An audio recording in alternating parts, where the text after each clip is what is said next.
I remember the first time I read The Crystal Shard, and the last chapter, just before the epilogue, I threw the book across the room when I go for that. When Driz died, and where the series has gone now with the deaths of most of the companions of the Hall and whatnot. I was just wondering if you could speak to, like, it was hard for me to read it. I can only imagine how hard it is to kill off characters that you've been attached to for years. I was just wondering if you could speak to that just a bit. Well, first of all, you can't believe how many Star Wars books I've signed that have wall dents in them. It's awful. I mean, readers become attached to characters. Can you imagine what writers feel like with the characters? It's awful. It is, and if you read the foreword to The Ghost King, every word of it is true. You know, I think the best book I've ever written is a book called Mortalis, right? And that's the fourth book of Demon Wars. It separates the first Demon Wars trilogy from the second Demon Wars trilogy. And I wrote that book when my best friend in the world, my brother, was dying of cancer. And that book was my catharsis. It's a book about grief. It's a book about being in a really dark place. I think it's the best thing I've ever written. I can't read it. I can't reread it. But anyway, I said I'd never go back to that place. But if you read the foreword to The Ghost King, you see I did exactly that. Every morning I would get up, and there were 3 videos I would go watch on YouTube, because those videos put me back right in that place that I was. And I was a miserable wretch to be around for the 6 months I was writing The Ghost King. I had to be. I had to be, or I couldn't have done what I had to do. Hurt like heck. It really, it's a brutal thing. Even when it's a fitting end, if you will. These are friends. You know, people ask me, where did you come up with the characters? I don't come up with the characters. I come up with an idea for a character. And I think you can speak to this too, because the same thing happened to you with Mayman, where you come up with an idea for a character, and then as you're writing the book, you get to know this person. This character reveals himself or herself to you. You don't know who it is when you start. You find out as you go. And that's how you make friends.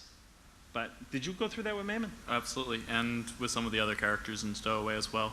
Joan? Joan. There's a character in Stowaway that wasn't even in the original draft at all, and then we just kind of found her, and she's one of my favorite characters I've ever written in anything. And I've written a lot more than has been published, so that should mean more than it sounds like, because I've only got the 3 novels and a few graphic novels and short stories published. But the character speaks to you, or the character won't speak to the audience. Yep. So in the way that you read the characters and can relate to them and love them, if the writer can't relate to them and love them in the same way, then it's not going to do that for you. So if you read a character and you really love that character and think it's a really fleshed out, wonderful character, chances are the writer feels at least as deeply about it. So yeah, I haven't had to deal with, going 20 years with a group of characters and then killing them off.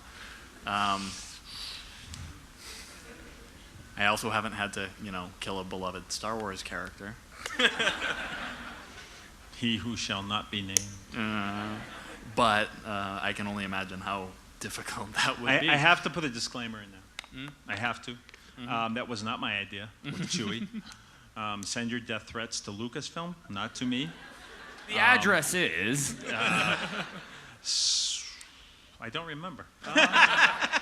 I think it's going to be up on the screen right now. Skywalker Ranch, Marin County, California. I know that much. I've been there a few times. There really is a place called Skywalker Ranch, and it's as awesome as you can imagine a place called Skywalker Ranch would be.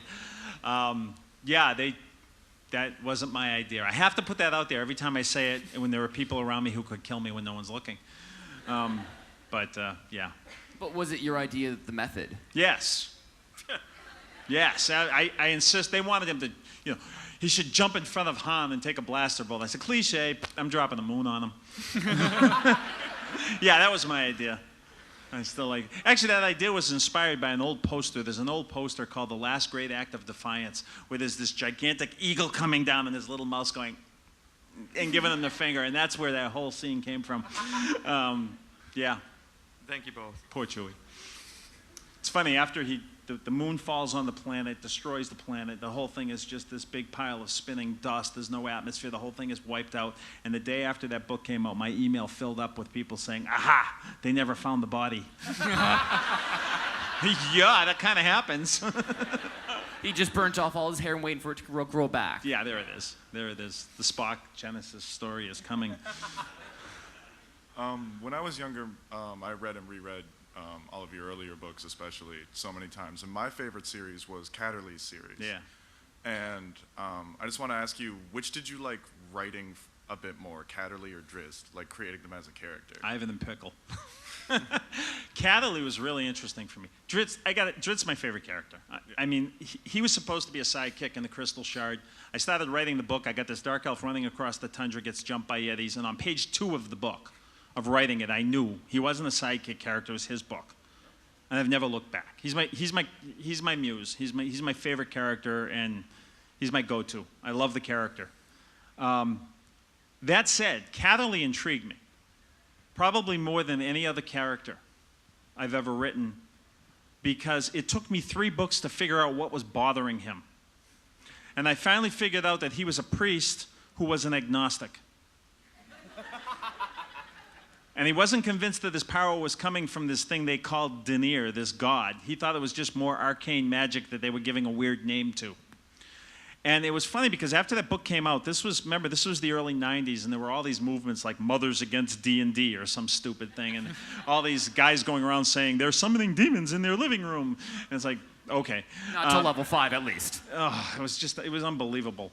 And I remember I got a letter. This was before email. That's how old I am.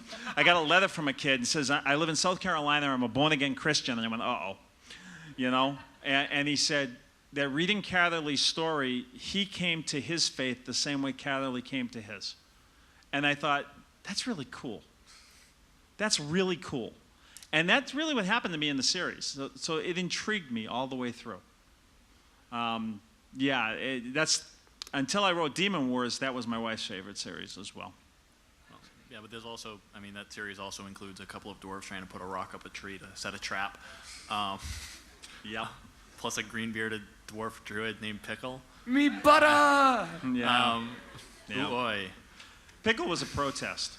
Pickle was a protest. It was my way of sticking it to my editor at TSR. It was TSR back then. Because when I wrote the Halfling's Gem, I was planning the 4th book would be the retaking of Mithril Hall. And they said, no, people are done with these characters. We're going to go do something different with you. So just end it in the epilogue. So I had to come up with a dwarf off the top of my head real quickly to lead the charge to start the battle in Mithril Hall in the epilogue. And I thought I came up with the best dwarven name ever, Dagnabbit. Dagnabbit is a perfect dwarven name, okay? But apparently my editor got all kinds of grief for that. And I was making fun of little people. It was bizarre. The things you got to deal with, you guys would be surprised, really. But they yelled at me, and they told me if I ever use him again, I have to change his name to Dagna, which I did. And after I drove that editor out of editing, and he's now a minister in the church. It's a true story. And I love him to death. If you notice, then Dagnabbit became the son of Dagna. I resurrected Dagnabbit without anybody noticing because the whole crew had changed at TSR and Wizards of the Coast. But anyway, I was mad that they made me get rid of Dagnabbit, which is the best dwarf name ever. So when I was writing, I came up with, I knew I was going to have a pair of dwarven brothers for comic relief in the very serious Cleric Quintet. And I had Ivan, which is typical dwarven name. And I came up with this brother of his. And so I sent it in, and I waited for the phone to ring, and I knew it was going to. And sure enough, the phone rings, and it's Eric on the other end, and he says, "Pickle." And I said, "Cucumber?" He says, "Pickle." I said, "What are we talking, garden, vegetable?" What? He says, "You have a dwarf named Pickle." I said, "What are you talking about?" He said, "Ivan's brother, Pickle." I said, No, it's Pikal, like the weapon. Oh, all right, never mind. Duh, he's got green hair. He's a pickle.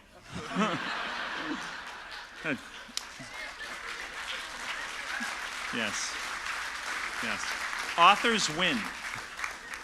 Authors win. I've recently had the chance to play Kingdom of Amalur, which you wrote the story. And No, I did not. Well, you helped. No. No? Go ahead. I'll explain. Okay. I We'll basically explain. bought the game because you and Todd McFarlane worked on the game. Yeah. Now Studio 38 is kind of going down the drain. They had the auction the other day. Gone.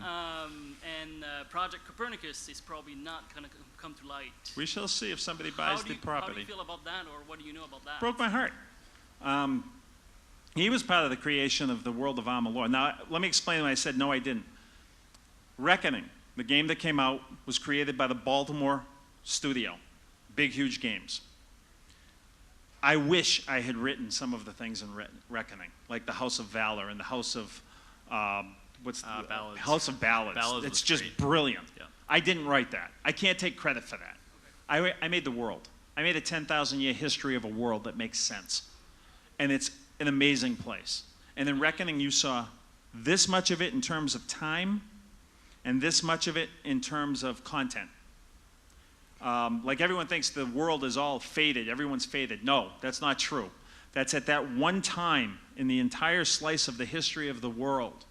Because of what was happening with magic, people thought they had predetermined fates.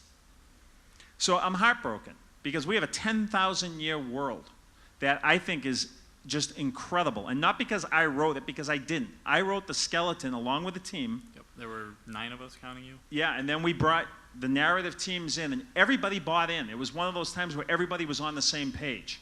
We have like a 500-page wiki, at least, of the history of Amalur and where it stands now. That's locked up in a server in Rhode Island in bankruptcy court. It's more He than worked there. 500 Geno pages. worked there for 16 months. Yeah, His brother 18. worked there for 5 years, so he can talk about So that. I worked at 38 studios in Maynard and then Providence, so the main studio, not the Baltimore studio, from around Halloween of 2010 until early this year.